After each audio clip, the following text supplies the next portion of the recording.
Assalamualaikum warahmatullahi wabarakatuh. Alhamdulillahirrahmanirrahim. Wabihi nasta'inu ala umuri dunia waddin. Wassalatu wassalamu ala asyrafil anbiya'i wal mursalin nabiyina Muhammadin wa ala alihi wa ashabihi ajma'in, amma ba'd. Para jamaah dirahmati Allah Subhanahu wa taala, ini adalah pertemuan kita yang ke-15 dari pembahasan tafsir dan tadabbur surat-surat Qisarul Mufassal atau surat-surat yang ada di surat Ad-Duha sampai akhir Al-Qur'an. Dan di pertemuan lalu kita sudah sampai di surat Al-Ma'un. Dan kita sekarang masuk ke surat yang ke-108, berarti surat Al-Kautsar. Gimana surat Al-Kautsar? Surat yang juga surat Makkiyah. Demikian. Adapun kalau ada kisah turun surat Al-Kautsar, nampak kesannya turun di Masjid Nabawi, maka itu turun yang kedua kalinya. Turun yang kedua kali. Jadi ada sebagian riwayat menyebutkan Nabi tertidur kemudian diwahyukan pada beliau surat Al-Kautsar, maka itu maksudnya bukan turun pertama kali, tapi turun yang kesekian kalinya, turun yang kedua kalinya. Dan memang ayat Quran itu turun bisa lebih dari sekali. Bahkan dengan kita memahami konsep qiraat saja, maka kita paham bahwa Al-Quran sangat mungkin turun berkali-kali. Jibril membacakan satu surat dengan qiraat ini, kemudian lain waktu dengan qiraat lain, sangat mungkin. Terlebih Nabi SAW juga bersabda, Jibril membacakan kepadaku Quran dengan satu harf, dengan satu model, satu style. Kemudian aku terus minta pada Jibril, fama ziltu astaziduhu hatta antaha ila sab'ati ahruf. Aku terus minta, tolong tambah dong, sampai kemudian akhirnya jadi 7 ahruf, 7 variasi model bacaan Al-Quran. Nah, berarti kan Jibril menurunkan atau menyampaikan satu surat bisa lebih dari sekali. Itu baru dari sisi qiraatnya, belum dari sisi turun memang sengaja turunnya 2 kali atau lebih. Itu pembahasan yang wajar. Di dalam ulumul Quran ada pembahasan manazala marratain, apa yang turun 2 kali, itu sangat wajar. Di antara surat yang boleh kita sebut turun 2 kali adalah surat Al-Kautsar. Surat Al-Kautsar. Surat Al-Kautsar ini sendiri surat terpendek. Dari sisi jumlah ayat, 3 ayat saja. Dan karena ada 3 surat yang 3 ayat, yaitu Al-Asr, Al-Kautsar, dan An-Nasr, maka untuk menentukan siapa surat yang terpendek, kita perlu menghitung jumlah katanya atau jumlah hurufnya. Nah, maka dapatlah kita angka bahwa surat Al-Kautsar paling sedikit dari 3 surat tersebut. Di antara 3 surat tadi, paling sedikit surat Al-Kautsar. Maka bolehlah kita sebut surat Al-Kautsar ini, jadi dia surat terpendek dalam Al-Quran. Baik. Allah Subhanahu wa taala firmankan, sungguh kami berikan pada engkau wahai Nabi Al-Kautsar. Di mana Al-Kautsar ini punya 2 makna. Makna yang pertama adalah surga atau telaga di akhirat. Bolehlah kita belah juga ini, kalau mau kita jadikan 3 makna, bolehlah. Boleh. Jadi kalau sungai dan telaga yang dianggap 2 hal yang berbeda, maka jadi 3 makna. Atau kalau dianggap sama, sungai atau telaga, maka 1 makna. Intinya dia adalah sungai atau telaga yang disebut dengan Al-Kautsar di akhirat nanti. Akhirat. Dan untuk telaga, maka Nabi SAW sebutkan dia ada di mahsyar, sudah dimunculkan. Walaupun tentu tidak menutup kemungkinan di surga nanti tetap ada telaga tersebut, tapi di mahsyar, Nabi punya telaga, disebut dengan Al-Kautsar. Siapa yang minum dari telaga tersebut tidak akan haus selama-lamanya. Ini makna pertama, telaga atau sungai di akhirat. Dan makna kedua, maka maknanya adalah an-ni'amul katsirah, nikmat yang banyak. Al-Kautsar dari kata katsir, yang artinya banyak, katsuru yaksuru, nikmat yang banyak. Dan kalau boleh kita memilih makna yang paling umum, maka sebenarnya makna yang paling umum adalah yang kedua, nikmat yang sangat banyak. Karena di antara nikmat yang sangat banyak termasuk telaga dan sungai tadi. Jadi telaga dan sungai tadi pun termasuk nikmat-nikmat Allah yang banyak kepada Nabi Shallallahu Alaihi Wasallam. Baik. Kemudian Allah Subhanahu Wa Taala di sini menyebutkan kami berikan pada engkau Al-Kautsar. Maka fasolli, maka salatlah li rabbika demi Tuhanmu, sholatlah untuk Tuhan. Wanhar, dan sembelihlah, dan sembelihlah. Allah Subhanahu wa taala menyebutkan di sini sholat dan penyembelihan. Karenanya Al-Imam At-Tabari menyebutkan dalam tafsir beliau bahwa sebagian as-salaf dari kalangan sahabat dan tabi'in seperti Ibnu Abbas, Al-Hasan, menafsirkan sholat di sini sholat Idul Adha. Jadi seolah-olah sholat Idul Adha lah wanhar dan sembelih. Tidak salah pertanyaan tersebut, cocok. Namun tentu kalau kita perhatikan surat Al-Kautsar dan surat Makkiyah yang belum ada syariat sholat Idul Adha, maka tentu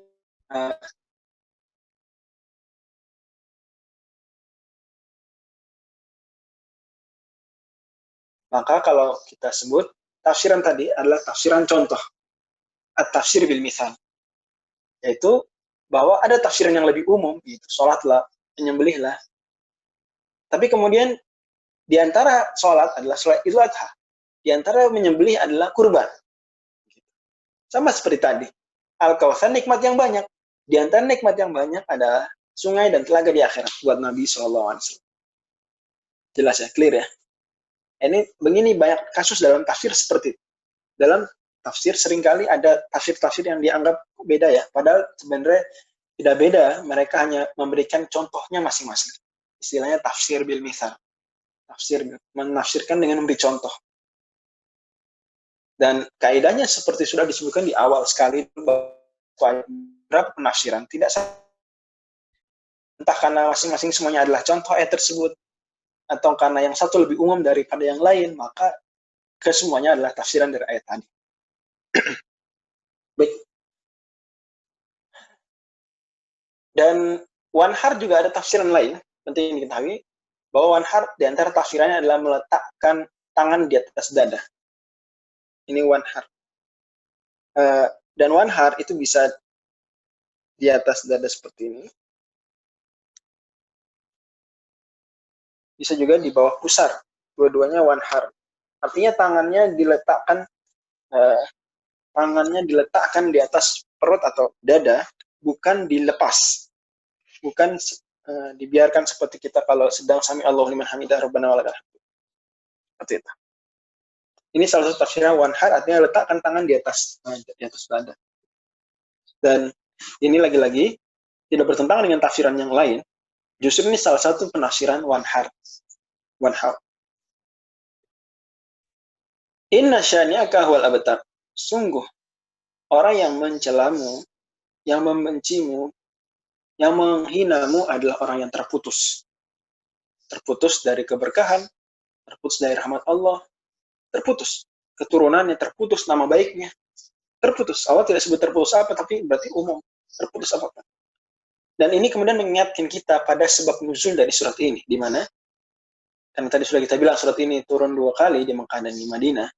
Turun di Madinah saat Nabi sedang di Masjid Nabawi bersama sahabat, Nabi sempat tertidur, kemudian bangun, Nabi tersenyum, maka Nabi ditanya, kenapa panjenengan, kenapa engkau Nabi kok tersenyum? Nabi katakan tadi, aku disampaikan ayat, inna a'tainaka al-kautsar dan seterusnya. Kemudian kata Nabi, al-kautsar adalah sungai di surga. Nabi senang. Tapi surat ini sebenarnya sudah turun di Mekah. Dan sebab nuzulnya adalah bahwa Nabi Muhammad SAW meninggal anak beliau laki-laki Abdullah dan juga anak beliau Al-Qasim dan juga Abdullah. Al-Qasim dan juga Abdullah. 2 anak laki-laki beliau. Beliau punya 3 anak laki-laki, Al-Qasim, kemudian Abdullah, kemudian terakhir Ibrahim. Ibrahim nanti di Madinah. Nanti wafat, kemudian hari wafatnya ada gerhana matahari. Kisah yang terkenal dalam Sahih Bukhari dan Muslim. Adapun Al-Qasim dan Abdullah maka meninggalnya di Mekah. Karena Nabi punya anak Al-Qasim dulu. Kemudian anak beliau yang berikutnya adalah Zainab, kemudian Ruqayyah, Ummu Kulsum, Fatimah. Kemudian yang ke-6 adalah Abdullah.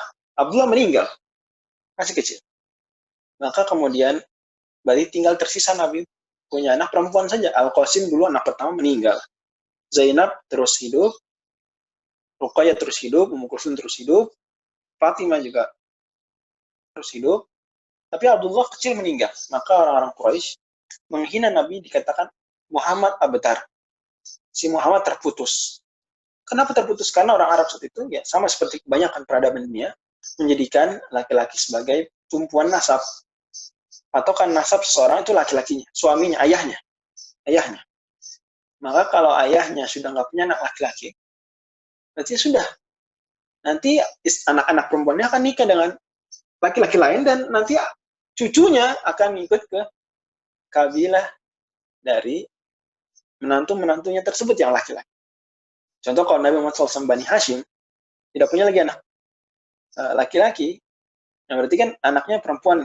Perempuan nikah misalnya, contoh dengan orang dari Bani Makhzum. Pertanyaan nanti, cucu Nabi dari pernikahan ini, Bani Hashim atau Bani Makhzum? Jawabannya Bani Makhzum. Kan gitu. Itu satu.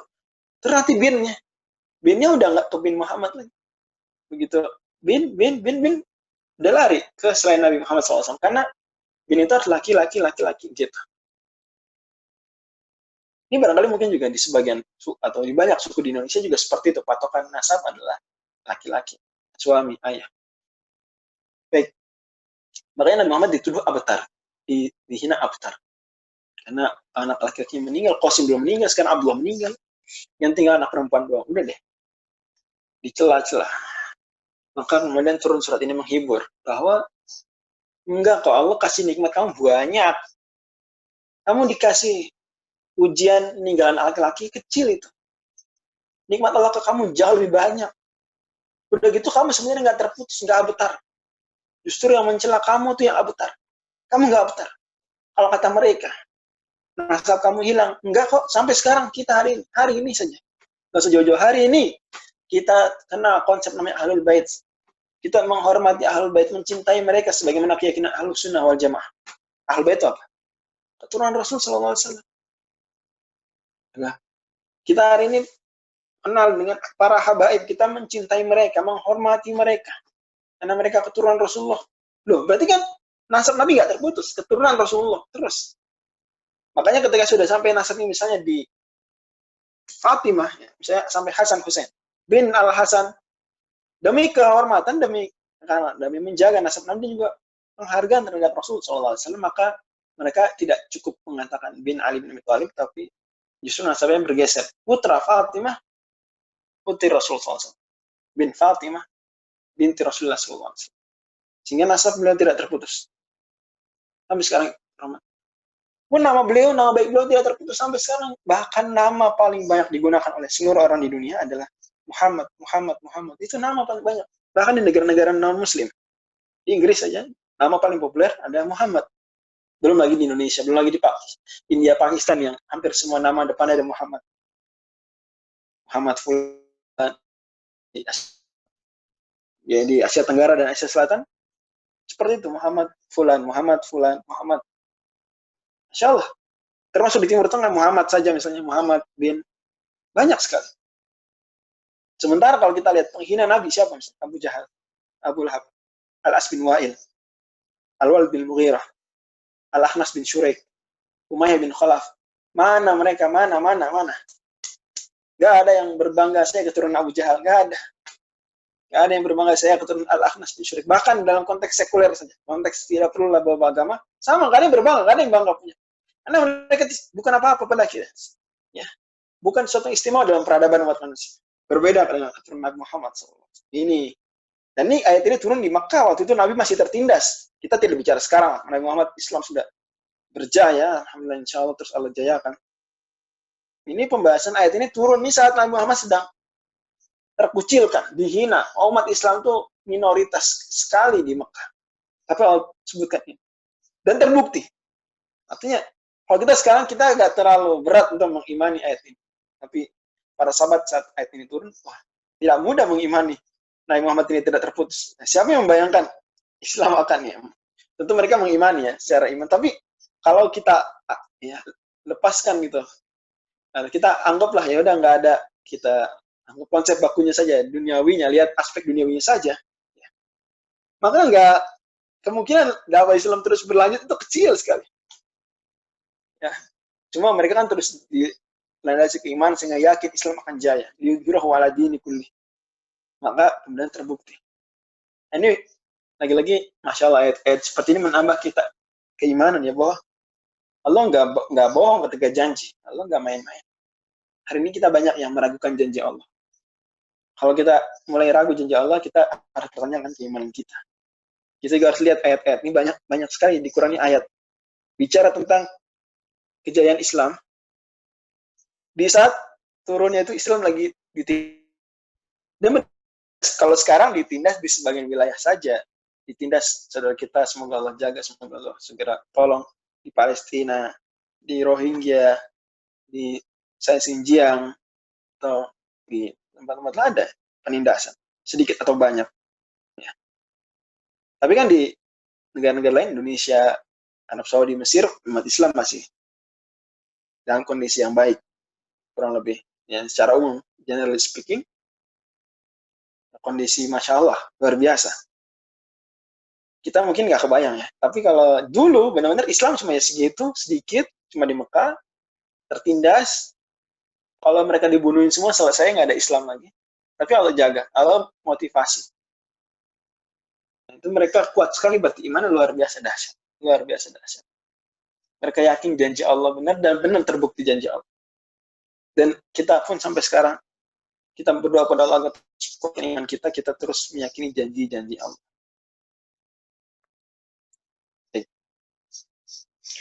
Surat Al-Kautsar memiliki hubungan dengan surat sebelumnya, surat Al-Ma'un, dari beberapa ayat. Seperti biasa kita selalu kecocokan, keserasian, korelasi, dan di surat Al-Ma'un Allah bilang mereka wayamna'un al-ma'un, orang yang yukadzibu biddin, orang yang mendustakan agama, orang yang Allah diskreditkan, kritik keras di surat Al-Ma'un, itu orang yang barang ma'un, barang remeh saja, barang kecil saja, dipinjamkan saja mereka nggak ngasih. Maka Allah sebutkan di sini, kalau kalian yamna'un al-ma'un, Allah a'tainakal kautsar. Allah beri yang banyak. Kamu kecil nggak mau ngasih, Allah ngasih banyak. Banyak, wakeh.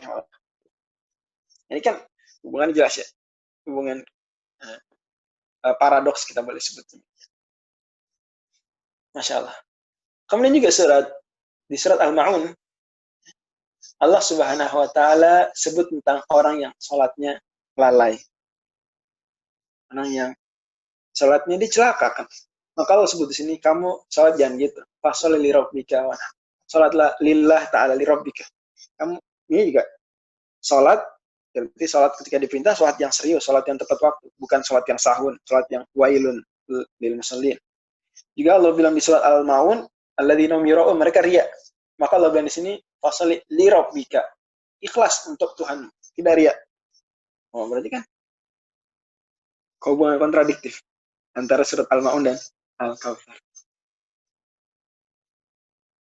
Baik, itu ada hubungan antara dua surat ini. Adapun sekarang kita masuk ke poin berikutnya, yaitu 5 pelajaran terpenting dari surat Al-Kautsar. Surat Al-Kautsar cuma 3 ayat memang. Ini banyak pelajarannya sekali, banyak sekali. Seperti biasa, semua ayat Quran banyak pelajaran dan tidak akan habis kita kulik, kita kupas pelajaran-pelajaran. Karena firman Allah tidak akan habis maknanya. Akan pun firman Allah selain Al-Quran pun tidak akan habis lafalnya. Allah Subhanahu wa Ta'ala memang menyimpan dalam Al-Quran ini begitu banyak rahasia, hikmah, kebijaksanaan yang terpendam. Baru kecil saja, sebagian kecil diungkap oleh para penafsir. Masih banyak yang belum diungkap. Dan itu menanti kemudian tadabbur, para jamaah sekalian tadabbur. Kata Allah Subhanahu wa Ta'ala di surah Al-Kautsar ini 5 pelajaran terpenting. Yang pertama adalah bahwa Allah Subhanahu wa Ta'ala nikmatnya begitu banyak, begitu besar. Kepada kita juga, pada siapapun. Kalau kita ngasih kebaikan pada teman kita kemudian suatu ketika menghina kita, atau nggak sejauh-jauh teman kita nggak berterima kasih saja pada kita, diam aja dia dikasih bantuan, kita udah mulai berat ngasih bantuan yang kedua. Kan gitu. Adapun Allah Subhanahu wa Ta'ala dikasih nikmat yang banyak Dan sebagian manusia, semoga Allah jaga kita agar tidak seperti itu. Sebagian manusia justru menggunakan nikmat tadi. Justru nikmat ini digunakan untuk apa? Untuk jahatin Allah, untuk mendurhakai Allah, untuk bikin Allah marah. Tapi Allah tetap aja ngasih nikmat kedua, ketiga. Allah Maha Pemurah. Nikmat Allah banyak. Bahkan kalau saya mungkin sudah pernah sampaikan juga, saya ulang lagi sekarang bahwa ketika kita bersyukur saja, Allah kasih nikmat satu ya. Contoh nikmat Allah ngasih kita nikmat uang 1 juta. Kita bersyukur, ya Allah, alhamdulillah, terima kasih telah dikasih 1 juta. Maka syukur kita, alhamdulillah, kita tuh lebih berharga daripada duit 1 juta. Karena duit 1 juta duniawi, kecil lagi 1 juta doang. Bagi banyak orang Jakarta mungkin. Ya, walaupun kita tetap tidak mengecilkan nikmat Allah, tapi ya secara nominal itu tidak besar. Secara hitungan duniawi. Tinggal nanti kita berdoa kepada Allah agar minta keberkahan saja. Alhamdulillah syukur kita ini amalan ukhrawi. Mengakal, ya pahalanya kekal di surga kelak. Wah, nggak ada bandingan, dibandingkan 1 juta mah nggak ada apa 1 juta. Berarti syukur kita terhadap nikmat 1 juta itu nikmat juga. Yang bahkan nikmatnya lebih gede daripada nikmat itu sendiri. Dan apapun, kaidahnya, apapun nikmat di dunia kita dapatkan sebesar apapun, ketika kita mensyukurinya, maka syukur kita ini terhadap nikmat tersebut, itu adalah nikmat yang jauh lebih besar daripada nikmat tadi. Karena syukur semakin kita bersyukur, semakin besar satu nikmat, maka syukur atas nikmat tersebut berarti semakin besar. Syukur terhadap 1 juta beda dengan syukur terhadap 1 miliar. Kualitas syukur terhadap 1 miliar pada dasarnya lebih besar daripada kualitas syukur terhadap 1 juta. Kan begitu. Ya Anda dikasih orang 1 juta sama dikasih orang 1 miliar. Terima kasihnya lebih kencang mana? Lebih lama mana terima kasihnya? Ujian Anda, wah terima kasih. Wah Anda baik hati, wah bla. Pasti yang 1 miliar itu lebih harum. Kan gitu. Berarti kan syukur lebih gede terhadap nikmat semakin besar. Maka kaidahnya nikmat, sebesar apapun nikmat, ketika Anda bersyukur, maka syukur Anda terhadap nikmat tersebut jauh lebih besar daripada, yani, merupakan nikmat yang jauh lebih besar daripada nikmat duniawi yang besar tadi. Kalau Anda dikasih uang 1 juta, kemudian Anda bersyukur, syukur ini lebih besar daripada nikmat 1 juta. Kemudian, kalau Anda dikasih uang oleh Allah 1 miliar, kemudian Anda bersyukur, maka syukur Anda ini adalah nikmat Allah yang lebih besar daripada nikmat 1 miliar tadi. Karena alasan yang tadi saya sebutkan. Oke, kemudian nikmat syukur. Maka kemudian kita mensyukuri nikmat Allah. Oke, tadi kita punya duit 1 juta. Ini nikmat, satu nikmat. Kita kemudian syukuri. Syukuri, ini nikmat lagi. Berarti sekarang punya berapa nikmat kita? Ada 2 nikmat. Dan kita wajib mensyukuri nikmat Allah. Maka kita syukuri. Yaitu, kita syukuri nikmat yang 2 ini, disyukuri lagi dengan syukur. Kita anggap saja alhamdulillah 2 kali. Ada 2 nikmat, alhamdulillah 2 kali. Alhamdulillah 2 kali, syukur 2 kali, berarti sekarang kita punya nikmat 2 baru. 2 nikmat baru. Berarti sekarang punya berapa nikmat kita? 4 nikmat. Nikmat yang 1 juta, syukur yang pertama, dan 2 syukur yang kedua. Nah, kita punya nikmat harus syukur, berarti 4 nikmat ini kita syukuri. Kita syukur lagi 4 lagi. Sekarang ada 8 nikmat. 8 nikmat nanti ada disyukuri lagi. 16 nikmat terus. Eksponensial. Ya, udahlah kita bersyukur semampu kita. Tak mampu kita menjadi orang yang betul-betul bersyukur. Kita hanya bisa bersyukur semaksimal kita. Siapa di sini yang mengaku bisa bersyukur? Utuh. Nggak ada yang bisa. Nggak ada. Malah semakin bagus bisa nikmat Allah atas kita.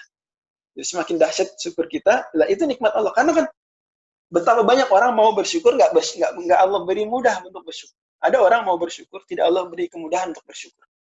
Ada orang seperti banyak orang yang ingin berbuat baik dengan nikmat Allah tidak Allah mudahkan. Banyak.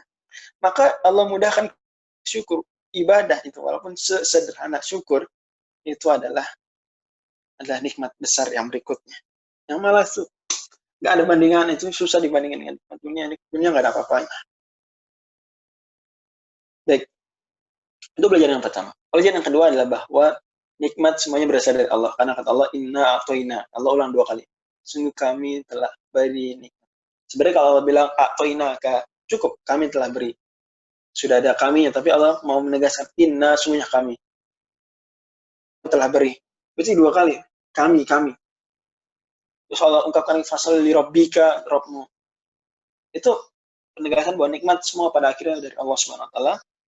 Meskipun kita menerima gaji dari bos, dari kantor, kita mendapatkan uang hasil jual beli dari pelanggan, pada akhirnya itu semua kembali pada Allah Subhanahu wa taala. Kita masak, kita makan, sesuap nasi yang kita masukkan ke dalam mulut kita, secuil daging yang kita masukkan ke dalam mulut kita, itu nikmat Allah Subhanahu wa taala. Pada akhirnya nikmat Allah.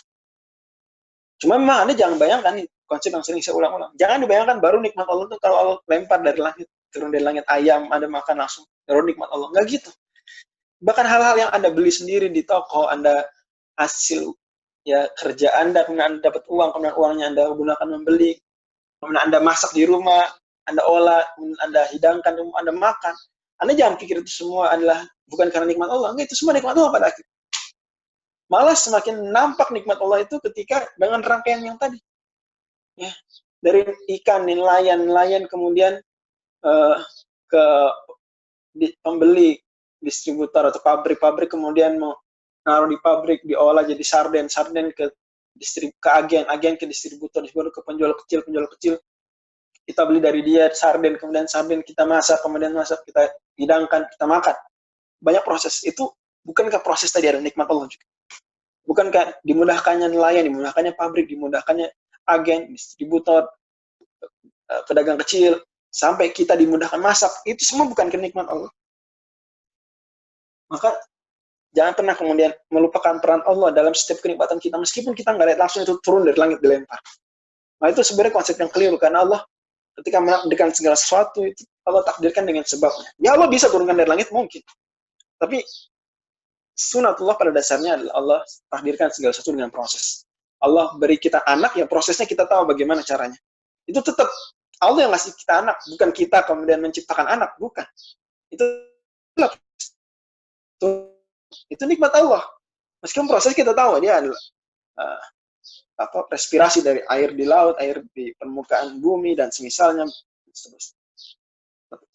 Kemudian kemudian kita pelajari lanjut ke poin ketiga, karena itu kita wajib menggunakan nikmat Allah untuk berbakti pada Allah Subhanahu wa taala. Maka Allah ina'tainakal kautsar fa, maka berarti kan sebab akibat.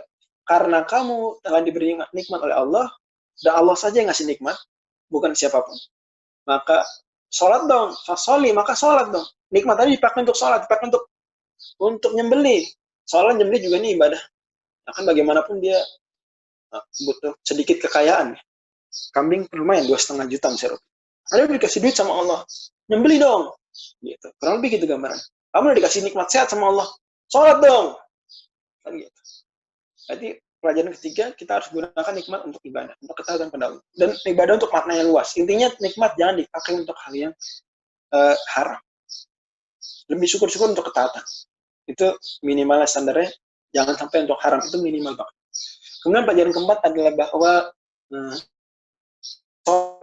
sebagaimana juga hanya boleh untuk Allah, kemusyrikan kalau Anda persembahkan salat untuk selain Allah, begitu juga menyembelih kalau Anda persembahkan penyembelihan untuk selain Allah, Anda melakukan kemusyrikan syirik besar. Yang kata para ulama sepakat bahwa barang siapa menyembelih dipersembahkan untuk selain Allah keluar dari Islam. Maka dalam pada ini jangan sampai kita, saudara kita, teman kita, wilayah kita ada yang menyembelih, melakukan persembahan, memberikan sesajian kepada selain Allah, apapun disebut namanya. Tidak boleh. Meskipun bahkan termasuk kemusyrikan adalah ketika dipersembahkan dan untuk selain Allah. Itu juga kemusyrikan yang mengeluarkan dari keislaman berdasarkan kesepakatan ulama. Karena Allah, sebagaimana sholat kan nggak ada orang yang membolehkan. Yang nggak kebayang oleh kita ada ustadz, ada orang, tokoh agama membolehkan sholat kepada selain Allah. Meskipun dia juga sholat kepada Allah. Maka sama di sini, wanhar, menyembelih juga seperti itu. Kemudian pelajaran yang kelima, last but not least, terakhir adalah bahwa keterputusan yang sebenarnya adalah keterputusan dari keberkahan Allah, bukan keterputusan dunia. Anda putus, misalnya keturunan Anda terhenti, tapi Anda ridho kepada takdir Allah, Anda berdoa minta ganti dari Allah yang lebih baik, maka Allah akan sambungkan nama Anda, nasab Anda, Allah akan berkahi. Keputusan yang terburuk yang sebenarnya adalah keputusan dari Allah Subhanahu wa taala, bukan keputusan dari dunia. Anda mati kalau Anda gunakan hidup untuk ketaatan, Anda tidak terputus hidup Anda terus hidup. Mujahidin saya terus hidup. Tapi kalau Anda penuh dosa, penuh maksiat, tidak taat, maka kami terputus benar, langsung terputus hubungan dari Allah. Kata Ibnu Qayyim, orang yang menyanyiakan waktunya untuk keburukan itu lebih buruk daripada mati, mending dia mati malah. Dari satu sisi ya, karena dia terputus dari Allah Subhanahu Wa Taala meskipun dia hidup. Besar ini barangkali yang bisa kita bahas pada pertemuan kali ini. Insyaallah di pertemuan besok kita akan bahas surat Al-Kafirun. Semoga Allah mudahkan kepada kita. Dan jangan lupa malam ini malam 23 semangat terus ya di semua malam dari 10 malam terakhir bulan Ramadan ini untuk mempersembahkan yang terbaik bagi Allah Subhanahu Wa Taala. Subhanakallahumma hamdika asyhadu an la ilaha illa anta astaghfiruka. Terima kasih pada Quotex Telkomsel. Semoga selalu berkah aplikasi meeting online kebanggaan Indonesia. Assalamualaikum warahmatullahi wabarakatuh.